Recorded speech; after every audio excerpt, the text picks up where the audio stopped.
It wasn't very long ago that the great Warner Bros. Discovery purge took place, where several nearly fully completed projects were scrapped to be turned into tax write-offs. The fully filmed Batgirl, the practically finished Scoob Holiday Haunt, and the particularly infamous, and thankfully later rescued, Coyote vs. Acme were among the biggest victims. That said, one of the most truly shocking cancellations was an R-rated animated parody titled Fixed, mainly because of the legendary animation filmmaker who was behind it. Genndy Tartakovsky's pedigree as an animation legend requires no introduction, especially when it comes to Warner Bros. Owned properties like Dexter's Laboratory, Samurai Jack, Primal, and more. He's easily among the most recognizable names in animation, so the idea that Warner Bros. Would scrap a brand new project from one of their most prolific collaborators is frankly shocking. Still, the movie was ultimately saved by Netflix and Tartakovsky's other frequent collaborator, Sony Animation, and while the final version of Fixed feels fully unleashed, the uber-raunchy and ultra-horny ride may not appeal to everyone's comedic tastes. What is Fixed about? The torrid tale of Fixed follows the story of Bull, a particularly frisky mutt who is madly in love with his purebred next-door neighbor, Honey, and also his Nanda's leg. The foul-mouthed canine is living his best life until one day he learns that his owners plan on getting the dog fixed,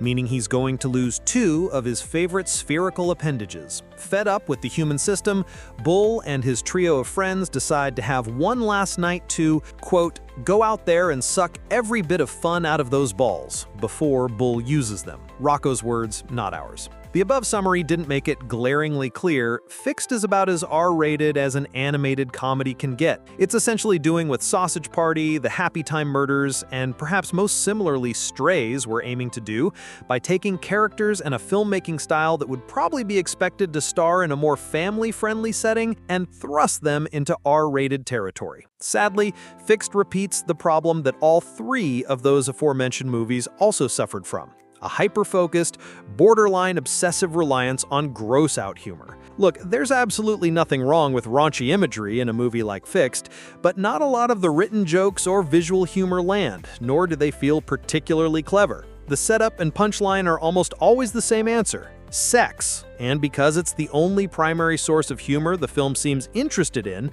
the novelty and shock value wear off pretty fast. Occasionally, there are some jokes that land, such as a pretty fun moment where a dominatrix dog tells a group of canines to sit, which is appropriate since much of the movie is carried by its voice cast. Adam Devine delivers a solid performance in the lead role of Fixed, although it's Kathryn Hahn who ends up stealing pretty much all the scenes she's in. She even gets a somewhat intriguing storyline that delves into Honey's pressure of being a purebred show dog. The same cannot be said for the ensemble of supporting characters. Bobby Moynihan's Lucky gets a surprisingly sweet romance subplot, but the voice talent of Idris Elba, Fred Armisen, and Beck Bennett all feel particularly wasted here. Fixed may be gross, but it is also oddly beautiful. Despite a massive abundance of dog testicles and buttholes, the real fascinating duality of Fixed is how it really is a technically and visually stunning feast, which shouldn't be surprising to fans of Genndy Tartakovsky's prior work.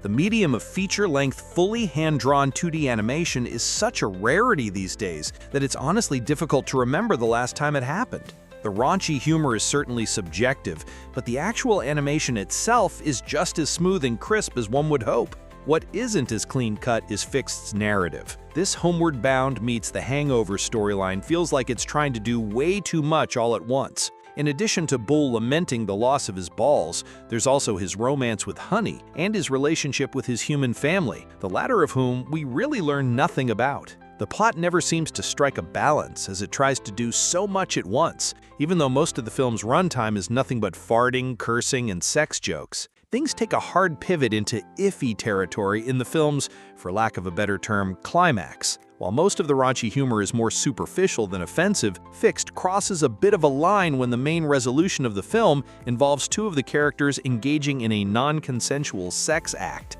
In addition to simply not being all that funny, this joke in particular feels incredibly poor taste and further sours the genuinely good elements that Fixed has going for it. The release of Fixed is a win in the ongoing fight for film preservation. For every stunning frame of hand-drawn animation, there's also a joke that's more icky than funny, with the big finale joke feeling like it was there for shock value and shock value alone. Fixed's brand of humor is certainly an acquired taste that some may love and some may hate, but one thing that can't be understated is the fact that it was even released. Whether audiences end up loving Fixed or hating it, the modern age of filmmaking is under siege, with major studios sacrificing completed projects and selling them for the scraps that are tax write-offs. Even with all of its flaws, Fixed, like any film, is a subjective work of art, and one that Genndy Tartakovsky has been particularly passionate about for some time. It may be below par for a filmmaker with an incredible track record that's showing no sign of slowing down, even if the animation is genuinely splendid, but at least Fixed being released gives it a chance that other projects sadly weren't given.